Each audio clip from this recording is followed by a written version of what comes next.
Hello. How is everyone doing? Let me just go ahead and tweet out the stream here. Let everyone know that we are indeed live. Or I don't know, do we call it tweet still? Or is it something else? Let me know if the audio is good. Let's see, let me retweet. Live now. There we go. Good to see some people in the chat. RHMax is going to be here in just a second. I think I'm going to play the intro. And then when he gets here, we'll get started. Kaisa, good to see you. You'll never walk alone. Hex, good to see you. Good to see you. Oops, sorry. Let me just edit my green screen here. It's being a little fuzzy. How's that? That's a little better. So yeah, I'm going to go ahead and play the intro. And then RHMax should be here by then. So here we go.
All right, what's up, everyone? So, still waiting on Mr. RHMax, but that's okay.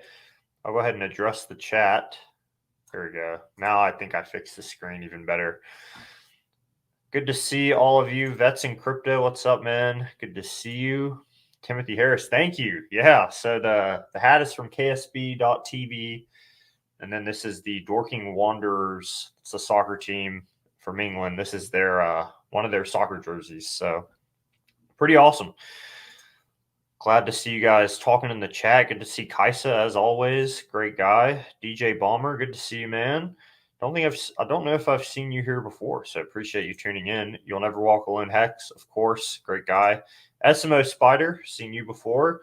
Security is awesome subject matter. I believe it was you, SMO Spider, who coined the name BYOB for me and Westcott's and Disciples like weekly thing. So yeah, security is an awesome subject matter.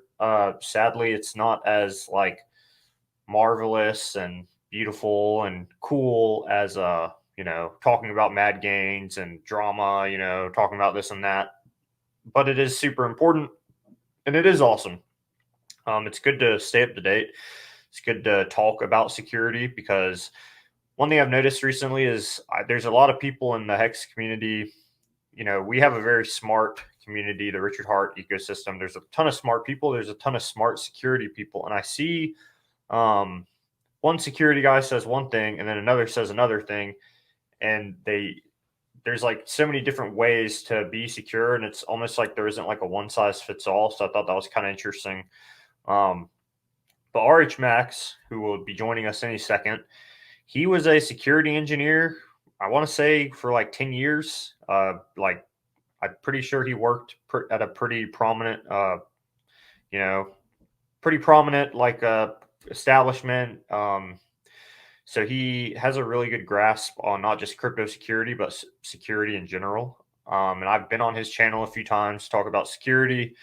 And so now I'm having him on my channel as the first guest for this series that I'm starting, just called Let's Talk Crypto Security. So this is number 1 with RHMax. And then I'll probably, I definitely want to have Papa Boner on. I've learned a lot from Papa Boner. I've learned a lot just about my crypto security from him. Oh, but here we go. We got RHMax right here. RHMax, what's happening, everyone? Welcome. I'm back. Talking about security being awesome. Security being awesome. I don't think anyone likes security, but it is a necessary thing unless if you're weird nerd like me and a few others, Papa Boner, maybe yourself as well. It's one of those things where it can be interesting. I've built a career out of being interesting, but I think most people are just like, oh God, I just want to use the product. I don't care. I want it to be secure. Tell me what to do. Give me the magic pill, that sort of thing. So that's right. I was just kind of saying that I've been seeing a lot of, there's a lot of good security experts in the Hex community, Richard Heart ecosystem. And I see a lot of kind of like disagreements. Nothing like, oh, these guys are arguing, but I see one guy say this is the best, and then one guy says this is the best, and it's almost it's almost like you said once when I was on your channel, like nothing is truly secure. So it's almost like sometimes something can be overkill. And I had an interesting encounter with a woman where she realized she hadn't added any crypto to her wallet, but she realized she had made her PIN and her passphrase too complex, where she was like, she wasn't even able to like enter the PIN and the passphrase in her thing, because she was like, oh, I'm going to be super duper secure. So like, it's interesting how it can really, like, that's a factor I hadn't really thought of, where like you could make something so secure that you like screw yourself out of it. Exactly. You should avoid doing that. I mean, I avoid saying you should do all those things. I don't want to be the person telling anyone what to do. I try to talk about what I've done and what I've seen other people do that's been successful. But me personally, we can have maybe a long time ago when I was first getting into security, I was like, what is the most secure way of doing this and this and this? And I've since just really relaxed and just left a lot of that behind, because you can make it too complex. You can make it where you screw yourself. Like if you all these additional, the maximum security, that's kind of like the, it's so, the romantic dream of owning a farm, right? Oh, what if I was just a farmer and I could just walk out in the field, the meadow's so beautiful and I have all these animals. It's actually a lot of work to be a farmer. It's not that romantic. It's like the idea of it is, all these things, but it's really not that. It's a lot of work involved. So I think about max security like that too, where I don't go for max security. I go for what is the most amount of ROI. Like what's going to be the easiest way for me to get this thing done and the least likely for me to get hacked doing it. And that's what I apply to being a validator. I've seen a lot of people talk about, they've asked me like, what's the most secure way to do this and this and this on validator? I'm like, I don't even think about it. What's the most secure way? I think about it as what is a very secure way that's least likely to, if something goes wrong, like I'm still protected in all these ways, but I don't try to come up with like 100-character password and just like all these defense after defense after defense. It's just, you're going to make your life more complicated. You're going to really stop liking security and take away from your enjoyment of the product or the scenario, whatever you're trying to do. And you may even shoot yourself in the foot. You may forget that, crazy long password that's super complicated. I know every time I pick one, I have to tap it on the TV with a little remote. I'm like, oh my God, please. Why did I pick this crazy password? Nobody cares about my Netflix password, stuff like that. So that's something that came with time. That definitely developed over time. Before I was like, I would research what is the most secure way to do all this stuff, and I'll set it all up, and I'd be very proud of that setup. And nowadays I'm like, I don't want to do that.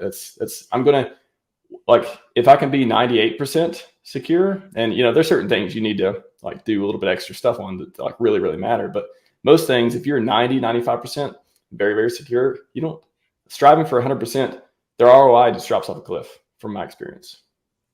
Right. Drick says, you mean my seed shouldn't be spread across different continents, Exactly, inside ice caves? That is a super secure way to keep it. Well, then you got all these other complications. Like, okay, so who's taking care of that? Who's doing the maintenance? Who's making sure it doesn't melt? And like, who's getting access? It's like all that stuff too. So yes, that's a great example, Drix, of like, just make it secure enough where you can use the thing and don't have to worry about it. Like, don't go for like 110%. At least that's the way I look at it. Yeah, I like to tell people, like, as long as I can sleep at night, but then it's like, what if someone's just stupid? So they're like, oh, I'm secure, but they're just ignorant, and that's why they're sleeping well at night. But I think, you learn the proper stuff, and then as long as you can sleep at night, and like you don't feel, I don't know, you're at the grocery store and you're like, oh, seed phrase, what's going on with it? Like, it's like Archie S. Good to see Archie S. He said, be sensible. It's a balance. Definitely true. And it's like a spectrum. I think you've said this before. It's a spectrum. Not everyone's going to have the same, I don't know, like security plan or whatever. But I do say to people, I think what is like definitely necessary is the Trezor with the passphrase. That's what I tell people. Like, I think as long as you get that at the bare minimum, that's a pretty safe bet. Well, there's so many attacks that I can't, on top of my head, I just remember there being so many things, so many of the different attacks. There's a bunch of attacks on hardware wallets, but a lot of the attacks rely on there not being a pin set. And that's, if nothing else, we can take anecdotal evidence of there's all these vulnerabilities that come out in all the hardware wallets, and a lot of them can only be exploited if the pin is not set. So if you just look at that alone, then that could be, okay, what should I do? I should, set a pin on the wallet, always do that Right. sort of thing. I didn't even realize you could not set a pin. I didn't realize that. So yeah, that's something I'll have to make sure I emphasize as well. But hardware wallets is one of those. So hardware wallets is like basically 2FA. Like, you got to press a button, you got to do something before the thing goes through, just like you would on the phone. You get a code, authenticator app, blah blah blah. And then there is the secure generation of the seed words. So you don't have to worry about if someone was on your computer looking at your stuff, they could see you generate the keys. If you're doing it with Metamask, copy and paste, store in text file, all that stuff. So those are the two angles primarily that hardware wallets are good for and take care of. But those are not the only two angles in security. That's just if you zoom out, there's like this whole like broad attack surface of your computer and your money and your crypto. And hardware wallets take care of that, secure seed word generation offline on the little device that's not your computer, which can be Trojan, blah, blah, blah. And it gives you that 2FA type of, I need to hit a button before transfers can occur and all that stuff.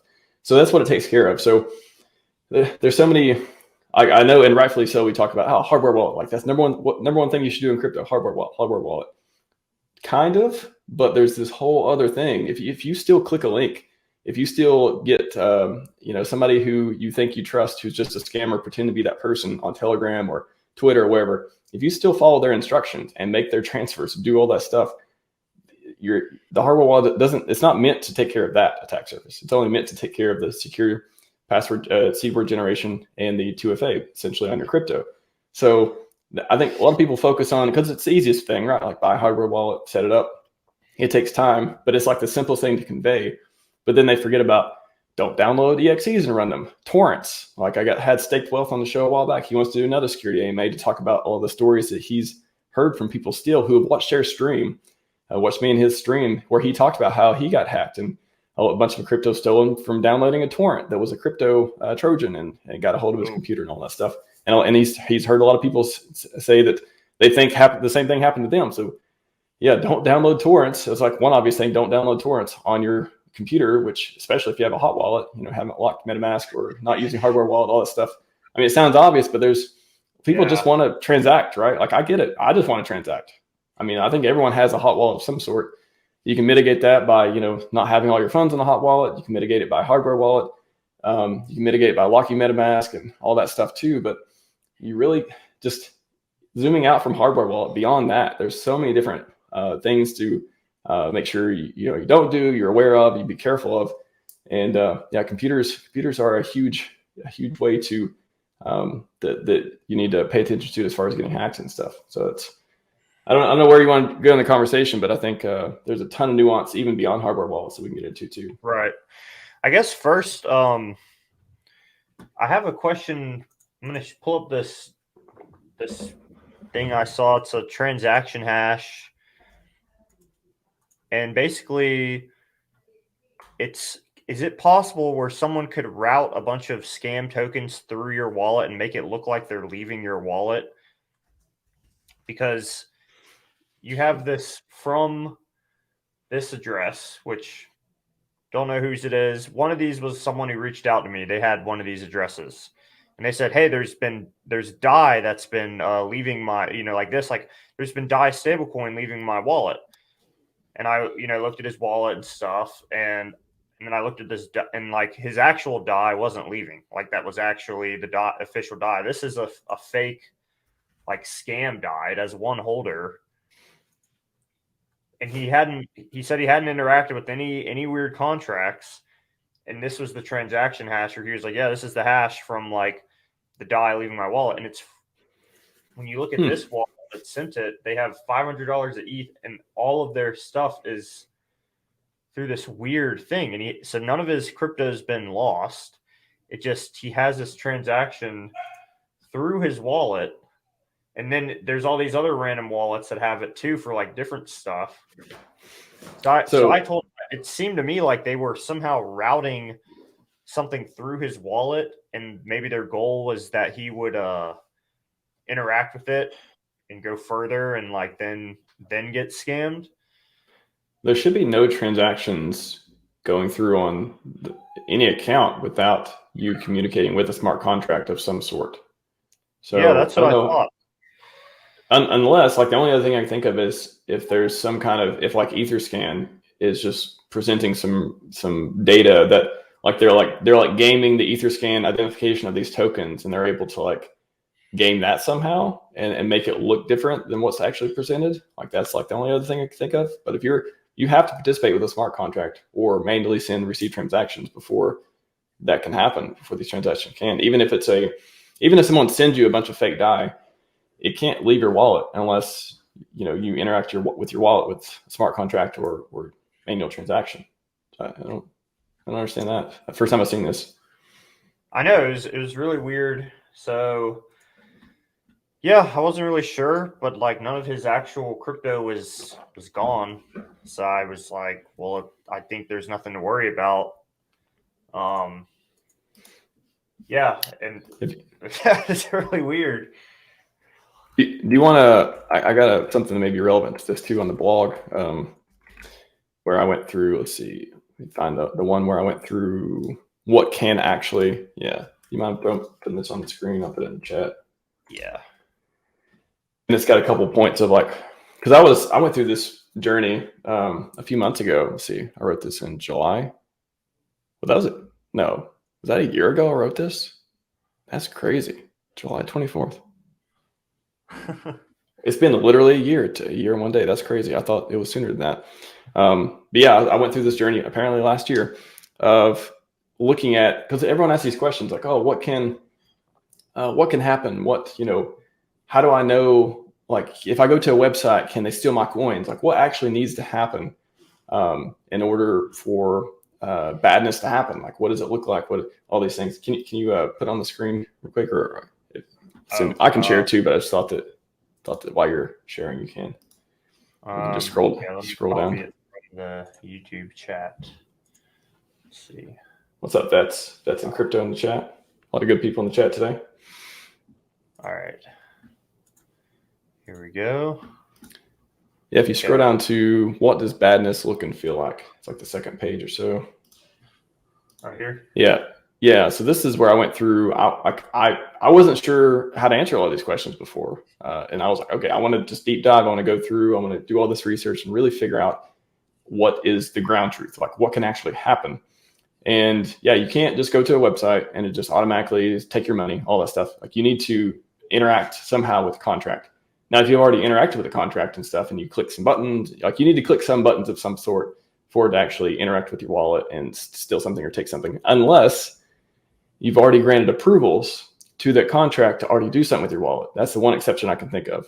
So the approval contracts and stuff, if you've already signed transactions that say some malicious app can do this stuff in the future, that's different. But as far as you landing on a website and it automatic that you've never seen before, you never interacted before, you never signed approvals or nothing for, and it taking all your money, like that's, as far as I know, that is not possible. That's not how crypto works. You got to sign transactions. You got to, commit transactions, interactive contracts, stuff like that. But this goes through a lot of different attacks and the different honeypots. And if you scroll down a little bit, it talks about the ERC20 honeypot. It talks about the different URLs. Uniswap.org may look like UNL swap, like some kind of like different, not ASCII, but different types of characters and different scams and stuff they can try to do with that. And there's different liquidity. Scroll down a little bit more. There's different liquidity pool, rug pools, deposit contracts. Richard talked about, he pointed out some of the deposit contract front runner bot type stuff that was going on with Uniswap a while back too.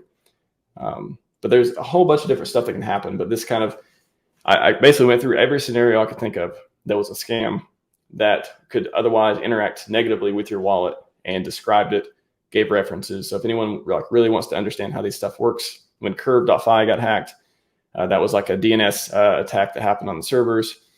So yeah, I went through a bunch of different examples here too. If you scroll down, how to protect yourself deal, there's a couple good points on that too. We can tell people that it's literally like the best things you can do for this. Oh, it looks like Ben went away for a second. When Ben is back, appreciate that, Timothy. Yeah, this is something that I can't believe it's been a year since I wrote it. I feel like it was just a few months ago, but I've been referencing it. I try to, tweet it out and try to, when there's an opportunity, some attack happens, or I was like, oh, what's going on? And I'll try to put that in the threads and let people, at least if you're interested in doing your research, I tried to describe them here. Oh, you back? Okay. Yeah. Can you scroll down a little bit to how to protect yourself? Yeah. There's a couple huge bang for buck things that we can tell people about a little bit further. Yeah. So literally, like, as far as crypto security goes, other than hardware wallets, the best things that I've came across that I've seen people be able to use to protect themselves is basically avoiding phishing, avoiding any company, Coinbase or Metamask or Uniswap, or nobody's ever going to email you and ask you to click this link for your password and none of that stuff. If they do, I never click those links. If anyone ever says, oh, you need to update your account, or oh, you need to approve something or whatever, I leave that email alone. I put it to the side. I go directly to the website itself. And then I go in there. And if they want me to do something, especially Coinbase is very aggressive with this. If they want you to do something, you update your ID or whatever, they will prompt you, say, hey, you got until this date to do this. You must do this, blah, blah, blah. Or you'll get like a notification in the top right, and it'll be like, hey, here's a message. Do this. I never pay attention to the emails. I only pay attention to the emails to get me to go to the actual website to go check to see if they literally sent me a message, because it's far more likely it's a phishing email than they actually, hacked Coinbase, they hacked whatever exchange, and would be able to fake those notifications and stuff. So checking on that.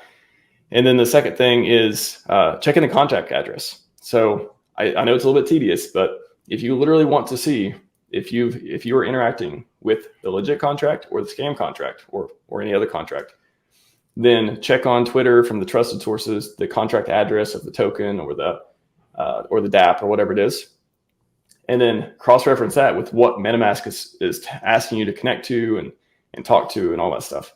And it's just basically just going to Etherscan, checking out the legit one, making sure you have the legit one, and comparing against what you're interacting with before you make the interaction.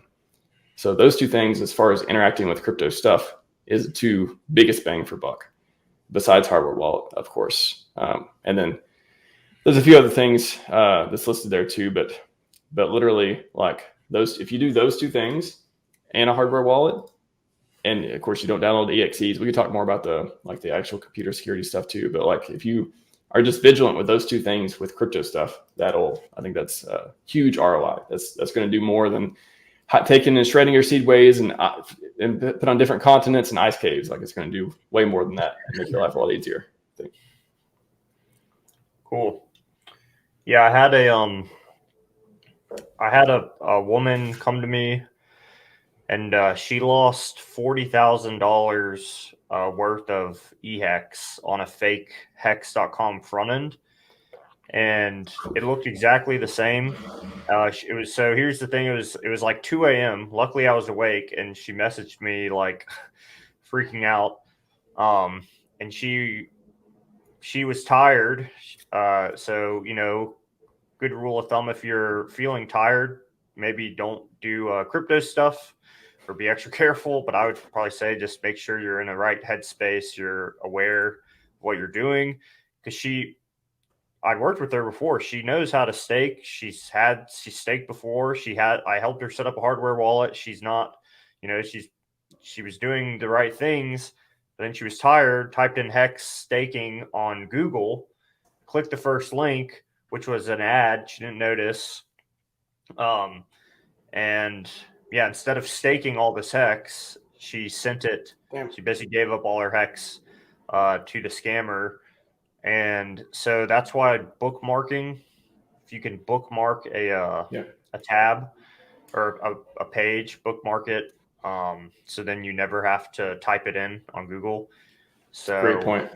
You do not search for the thing you're looking for. Bookmark, go to the legit source first, bookmark it, and then only click that bookmark. So then you can't get scammed by sponsored ads or otherwise. Yeah. So you really got to be careful. I've had times where I was tired, like managing stuff, and it's more anxiety. You're like, wait, what am I doing? Like, just definitely a good rule of thumb to have a clear head, and don't do it drunk either. It's another one, or high. If that's your thing, if you're smoking, like, I wouldn't recommend that either.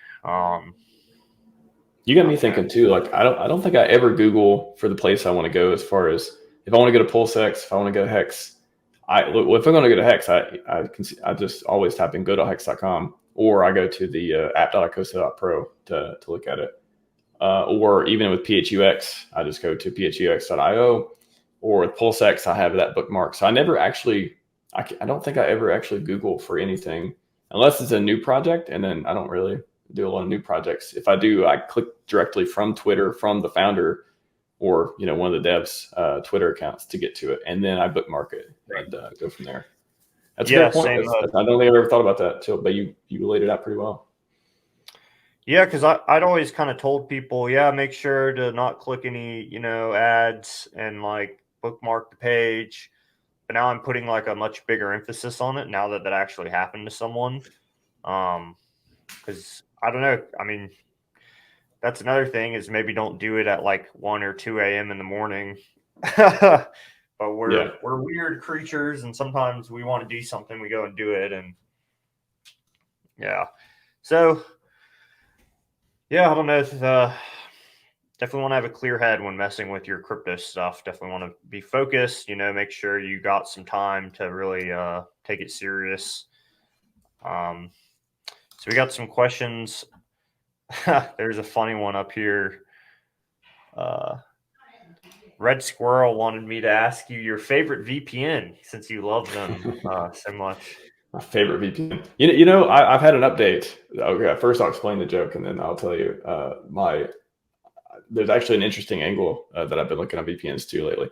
So the joke is like, I think VPNs are overused. I think most people are paying for, they think they're paying for security. They're just paying for privacy when you can use a proxy server or Tor to do it for free, all that stuff.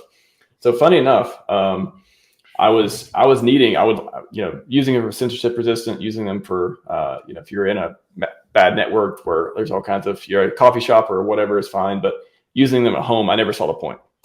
However, I will say that I did want to I have recently wanted to anonymize a little bit of my communication when I interact with dApps and stuff lately. And I found myself, okay, I'll just use the proxy server because it's free, you know, or I can use Tor, but then the Tor browser, I didn't have Metamask installed, so I couldn't really use it. So I was like, okay, if I need to use Metamask, I'll just use a proxy server. So that I went to the free proxy server website. I talked about this before on stream too. There's a bunch of different free proxy websites where you can use them. And I was like, man, like I keep going through these ones and they're just not working. I don't know if like it says they're up, it says the uptime's good, it says they're fast. It's just, they're just not working. So I spent like 15, 20 minutes going through a whole bunch of different ones, trying them, turning on and off. And then finally I was like, man, okay, you know, I'm just going to buy one. I'm just going to like buy a proxy server. I'm going to buy access to, for example, a proxy server. And, you know, they're like $5 or something piece. You can get them. There's different websites and stuff. But that is like, so I don't need to install anything. So like why do I like proxies better than VPNs? Like that's like an interesting piece here. So with VPNs, you need to usually install some software. And when you install software, especially stuff that touches your browser, it is adding attack surface. Like those are different points of exposure that it's going to be interacting with. And you don't know what you're installing. What if they, you know, plummet with a bunch of ads and steal your data? You don't really know this stuff.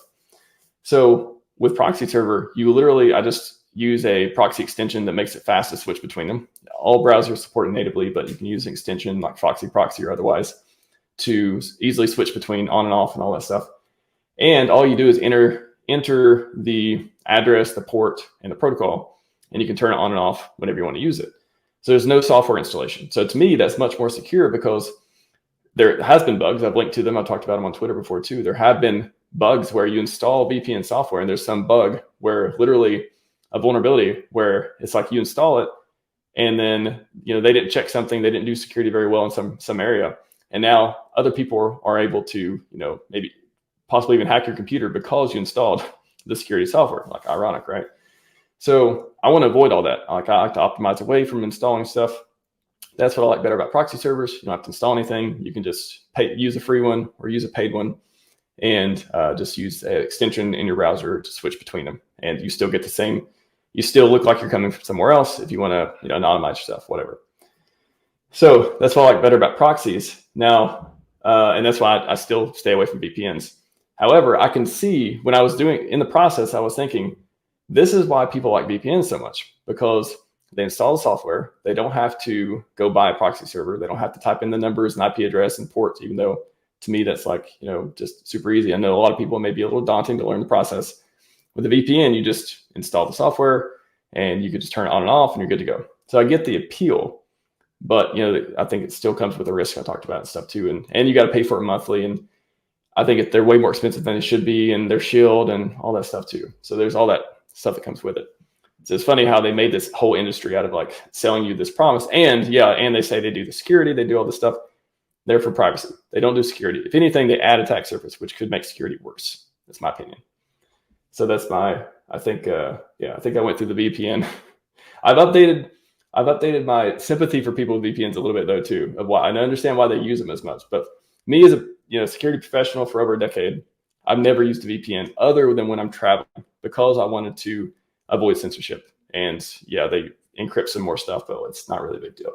But at home, I have no idea other than changing your IP address, which you can do with proxy server or Tor. I'll leave it at that.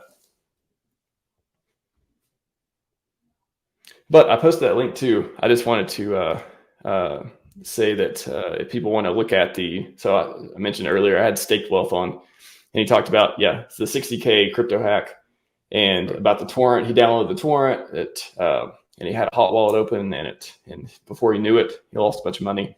He wants to come on again for a security AMA and talk about where he's heard other people reach out after they saw the video and say they think the same thing happened. So apparently, maybe there's some kind of like Tor Trojan going around that's looking for crypto wallets. So be extremely careful. Again, I would not download torrents. If you download torrents, do whatever you're doing.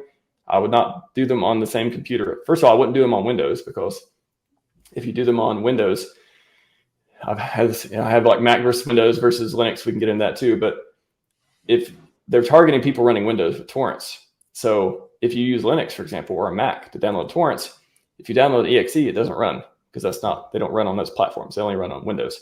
So if you're downloading torrents on a Mac or Linux machine, and regardless if it was on your crypto wallet computer or not, even if you downloaded a Trojan, it wouldn't even run on that computer because it's not Windows. So it's like another reason to like use other operating systems.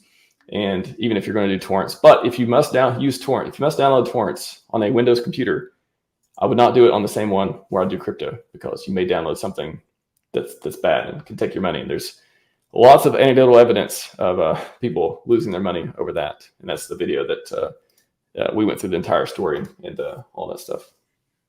Right.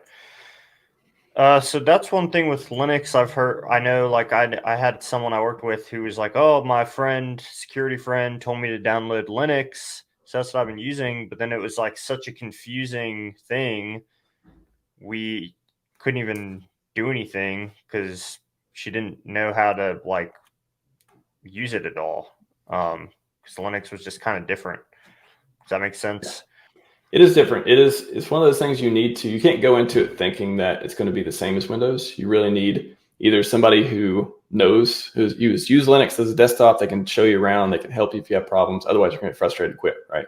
Or, you deep dive yourself into, type in Ubuntu tutorial on YouTube and just go through the first 5 or 10. And then like, oh, okay, I know how to use web browser. I know how to use Notepad. I know how to use command line if I need to. Because most of the same programs, there's either alternatives, or, if you really want to get fancy, you can run a virtual machine software on Linux that runs Windows inside of that. But that's a little, if it's just a normal person, they're not gonna like want to go that far. But Linux, it has a purpose, and it can make you a lot more secure, especially if you're browsing the internet. So I don't even like browsing the internet with Windows. Literally, when I'm browsing the internet with Windows, I'm like paranoid almost. I'm like, oh my, like I really need to be careful no matter what browser I'm using, because all the attacks, all the people are making viruses and making malware for Windows, because that's what everyone uses. So if you want to be in the 1% of people who don't get exposed to all the garbage on the internet, don't use Windows. It's really that simple. But it takes time investment, it takes all that stuff. And so I guess the easy way, if you don't want to learn all the Linux stuff, but you want to avoid Windows, would just be to do Apple. Yeah, iOS. Mac is beautiful. There's a lot of, I think that's the easiest. So Linux would be the cheaper way to do it. And so you don't have to buy new hardware. So, okay, what's the pros and cons between switching from Windows to Linux versus switching Windows to Mac? There's going to be the same kind of, whoa, this is a totally different interface. I got to learn all the stuff on either Mac or Linux. But Linux you can run Linux on different operating system or different hardware. But generally, think of Windows, I can replace with Linux because it runs on desktop computer, laptop computer, normal Intel, AMD type stuff. But with Mac, especially nowadays, they have the M1 chip, and they had Intel for a while. But Mac, you basically need to buy a Mac hardware to run Mac the easiest way. Yeah, there's all these emulators, all this like Hackintosh stuff that's been going on for years. But if you just want to run Mac, you need to invest in another piece of hardware and then run Mac through that. So it's just it can be more costly, but the interface is still going to be just as different. Mac interface is totally different than Windows, different than Linux. Yeah. Gotcha. Yeah, because I thought I'd heard you suggest a Mac laptop as being the best crypto laptop, but I've heard other security people say HP because Mac is made in China or something. I mean, aren't they all made? Not here. I wouldn't think of it there's a supply chain. So I think the point on that is supply chain worries. But like they could basically Trojan it from the manufacturer on the hardware side, and you get it, and now you don't know if it's clean or not, all that stuff. So I acknowledge that. However, I think most HP computers and stuff, I don't see a lot of them that says like made in Denver. Like I don't see a lot of that. I assume they're all made in some other country that we don't have control over there. But it's not as easy. It can be done. You can Trojan on the hardware side and different stuff, but it's not. There's a lot of cryptographic checks that happen on the software side that can protect against a lot of supply chain. So it's not like they can just, I don't know. I feel like there's a lot of protections in place to make it more difficult to just Trojan a computer at the factory, unless you're being targeted, unless it's like a nation state targeting, the president's computer or a military's computer or some senator's computer or whatever. Is different than random consumer that we're doing. I don't know. I guess you can come up with this conspiracy that they're just Trojaning everything for the last 20 years. And And when they're ready to initiate the big attack, you'll be a Yeah. part of the botnet. Like, I guess you could buy that conspiracy, but I don't know. I Yeah, haven't seen that. I'll say that. it definitely is one of those things. I'm not like, oh my God, China's in my computer. Like, I don't know, but Like, why would they be? Like, what are they gaining from it? I've had those thoughts too, but I'm like, what are they gaining from it? Like, it's way too hard to manage billions of computers for what? What are they stealing? I couldn't tell you. yeah. So, what do you think about the revoke.cash stuff? Did you see that where scammers were making it like it was like a fake thing where you'd go to revoke the contract and you'd actually like send them money or something? It's weird. I've not seen it, but I can imagine like every single thing. Imagine everything in the real world. Like every real world thing, every trick, every swindler, every huckster, like every way that you can that could translate into a computer site or to a website or a fake thing. Especially when people are it's much harder in the real world to be like, let me convince you to for you to give me your money. Like, but on the internet, everyone has this abstraction layer where they're like, I guess I assume a lot of people just aren't comfortable with computers anyways. They're like, I can click on some things, I can browse the internet, I can do email, but everything else they're kind of just blanking on. So they just kind of click around, I imagine. At least my parents are like that. So once you have that type of abstraction, it makes it even easier to get tricked. And you can do it at scale because now you have a website that millions of people, billions of people could visit. And yet people who are unfamiliar with the landscape, unlike a person-person interaction, and they're more likely just to be like, click, click, click. What can I do to get this thing done? I don't know what I'm doing. Dog on the computer. What can I get this done? Maybe this will work. What's the worst that can happen?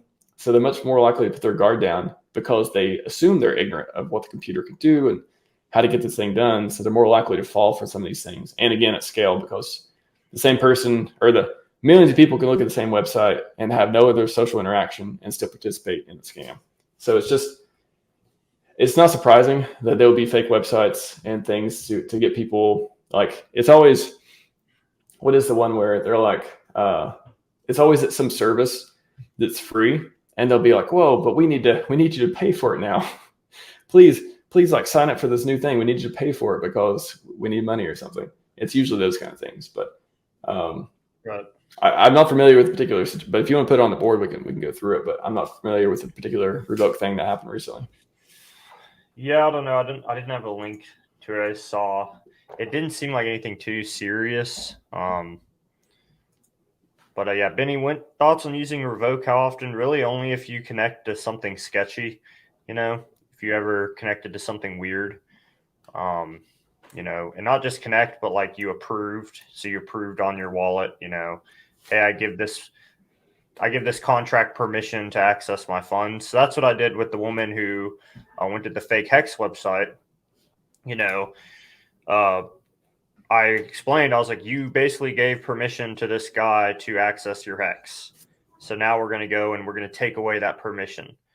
So technically, once you do that, you could have Hex in your wallet and be safe. Now she is so like shook from it. She's going to just I think she's going to just destroy that wallet and just buy a brand new one, which I said, you don't have to do that, but I totally understand doing that because every time I look at it, like I remember, and it's only $69. So like there's things you could, something like, yeah, I totally get that because that is pretty like, it's a big thing for that to happen. That's pretty traumatizing, I guess. Like that's really gets you really shook. And she was even very scared of the official Hex website now because the scam website looked exactly like the real one. And it's just like, except it loaded faster. Yeah. So it's just like the PTSD or whatever. So, really, only if you connect to something weird. So, yeah, I don't know. Besides that, there's no real reason to do it. You don't have to be paranoid and be like, anytime you approve, like if you're approved on, you've approved PulseX or something, I don't go there very often. But I don't connect to new dApps very, very rarely. Yeah. So I only go there if I feel like, oh crap, I connected to this dApp that I don't want anything to do with anymore. And I'll just like go revoke it. Yeah, I've done that, and I think Dollar Cost Crypto calls it a condom wallet. Have a wallet that you go connect to like do stuff if you really want to like test it out.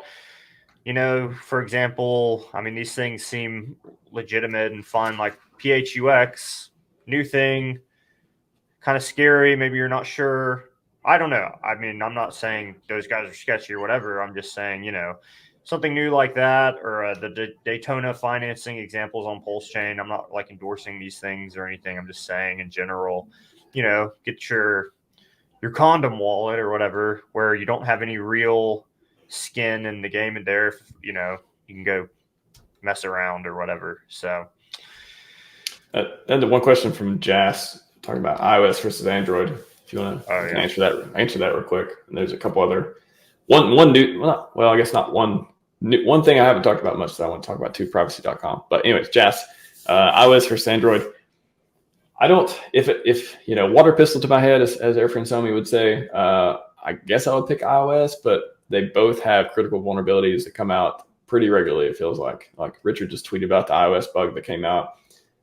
Android had the one that's literally like send you a text message and they could like take over your phone like that. Those are like the crazy, like the 10 out of 10.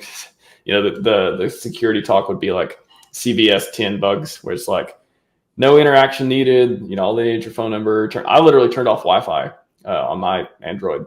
Oh shit! Did I talk about what I have?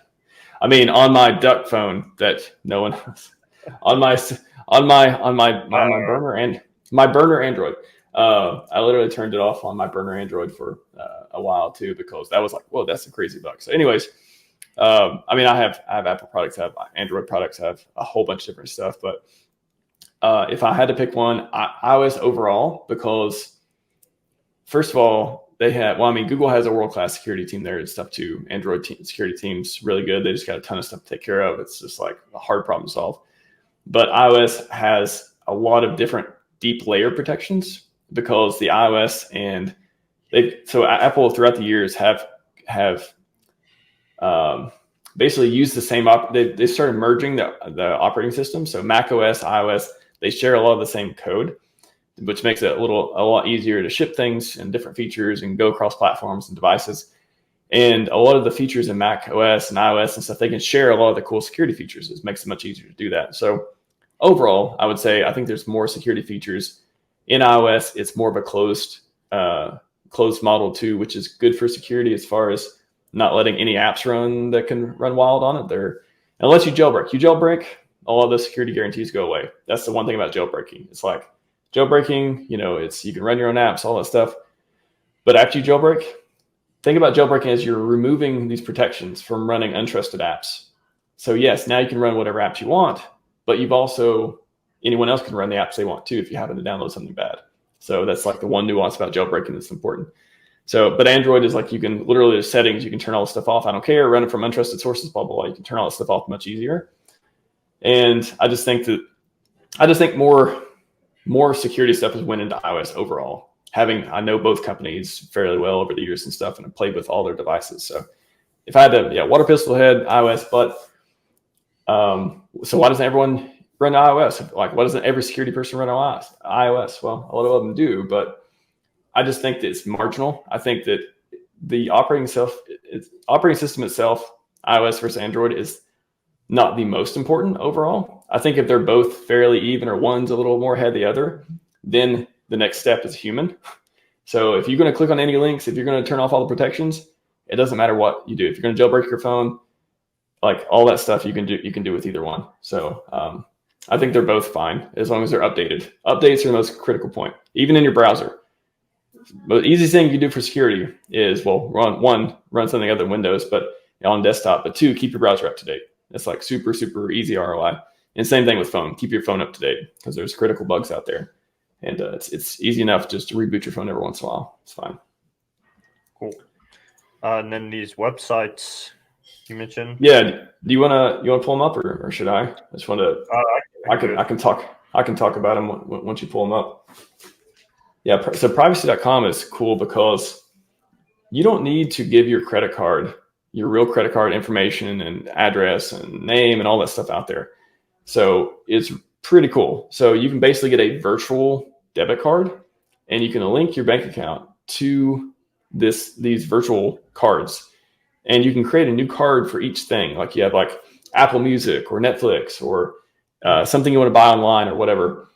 And you can, whatever name you can choose, it doesn't matter what you type in, it'll automatically take out from your, whatever you've linked to it. So it's basically like a proxy. It's basically think of it like a proxy server or VPN, if you will, for your credit or debit card. I think debit card specifically. This is cool.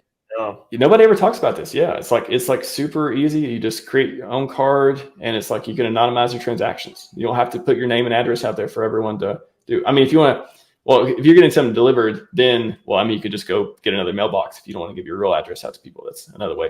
But the privacy.com debit card, proxy debit card, basically solves the problem of giving your name and address and giving all your personal information and all your real credit card information in case they steal it too. So if they steal it, they stole the one time you steal. They didn't steal your actual credit card. So I think it's free. Yeah, I've used it before, and I never hear anyone talk about it. So it's like something that I think is huge bang for buck for online privacy. It's pretty cool. Yeah, the subscription thing and the spend limit is also very interesting. Yeah, you can do it even if you wanted to give access. So, for example, if you have kids or other people that you want to give access to your credit card, but you want to give them, you can just give them your virtual. You can create them a virtual card. You can put a spend limit or whatever on it, and then they can use it. And then once it's over, they get within the limits. So wow, pretty cool. That's awesome. All right, and then virustotal.com. Yeah, this is the go-to for like, so if you do run Windows and you have an exe that you're not sure about or whatever it is, you can upload it to the site and it can tell you. It's kind of like crowdsourcing malware intelligence. So you can upload the file. It'll tell you. It'll run it through like 50 different antiviruses and tell you if there's any hits on different ones. If you give it a URL, it'll tell you if like anyone reported this as being suspicious or it's been flagged or whatever. Or you can just search for like different stuff that people are talking about. Yeah, if you go to search, you can type in like, I don't know, I'm curious, like type in like Hex or PulseChain or something. I'm curious if like anyone's like doing, trying to create like stuff like that. Okay, maybe not. Type in torrent or try that too. Sure, there's gotta be something. Torrent. I don't know. I feel like that might come up with some stuff. Okay. Anyways, you can like search for different files, different IP address. Like if you keep seeing IP address on your server that just keeps like banging your server, trying to like brute force it or whatever, you can type that in. It can tell you, oh yeah, this is reported as a malicious one or something. URLs, file. I use it mostly for files. So ideally, if you have a Windows computer or Mac or Linux and you have an executable on there, before you run something, after you download it, before you run it, you can drop in VirusTotal, and then it'll scan it with all the 50 or 100 different antivirus software on the back end, and show you like, oh, it's either good or bad or awesome. So Hex.com is clean. It goes through all these different ones and wow, checks it for anyone reporting it as being a scam website or otherwise. So that's like super handy for giving yourself assurance that you're not about to download or go to a bad website or whatever it is. Cool. Yeah, I wonder if they had PulseRamp in there. The scam one. I don't know how it was spelled though. It was like misspelled some way. I don't know. I can't remember. Yeah, it's all right. Anyways, so those two websites are like super big bang for buck as far as doing stuff like that. Those are pretty cool. Benny Davis, what about watching YouTube streams on your crypto computer? Well, I mean, crypto computer. So sounds like it's your hot wallet computer. If that's what I would interpret that as, I would say I don't fear again, but I know a lot of security stuff. I feel like I'm pretty confident that whatever computer I'm using for hot stuff, I know not to click on the wrong links. I know to scan stuff, look at beforehand. I know to check for scams. So I would replace YouTube streams with any other website that is legit. I wouldn't use my crypto computer. I would try avoid I would avoid using my crypto computer for if I'm doing some like super deep dive research. I want to test all this different software and run all these things. But if you're going to, youtube.com, or if you're going to, just like legit websites, so you're not Googling for all this stuff and downloading all the software. Again, you got to assume your own risk profile, and maybe you have a hardware wallet, maybe you don't. Maybe you got a hot wallet that's only got a little bit of funds in it. Maybe you don't. Maybe you're using different browsers. There's a lot of nuance to it, but I don't fear going to like YouTube to watch streams and stuff. I know. I imagine even some people, hopefully if you have a validator, you're not like using the web browser to go at websites and stuff, but it wouldn't surprise me to see people using their validator to watch YouTube videos, but I would not recommend that. Validators need to be protected. How do you see if a IP address is pinging your server? How do you even do that? Well, so if you're running a server, there'll be logs of some sort. So if you're running, for example, your validator, it has Linux. It's running Linux. I thought you meant if you just had Wi-Fi in your house, you could see. Well, your router has logs too a lot of times if you have them turned on, so you can actually see like different stuff going across there. But yeah, I'm talking about server, like more like a web server, or more of your validator server, because you're gonna have, if you run a server on the cloud, you're gonna have like cloud logs and stuff too to see people doing that. You'll have them. Yeah. Over my head. Yeah.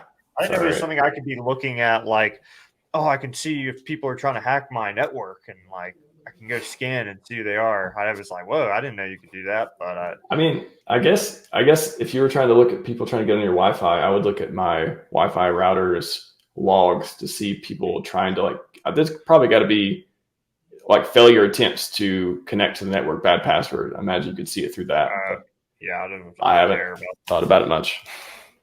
So SMO Spider says, how about the RFID protection stickers? Well, I don't know what that is. RFID. Oh, that's the so essentially they're like stickers or a case or something that you would protect from getting. People did this like I think there's NFC, there's RFID, different stuff in credit cards and otherwise that like tries to shield it from people using different things to try to mess with your cards. I never really got into them. I don't know. I feel like you got to be really close. But I never lived in a city where I'm like on the subway. I don't think I never lived in a place where that I could see people trying to rip me off with RFID stuff or NFC scanners or otherwise. So I guess if you're on a subway and like people are getting really close to you and they can like touch your pockets or that, but I don't know. It seems like a crowded city type of thing.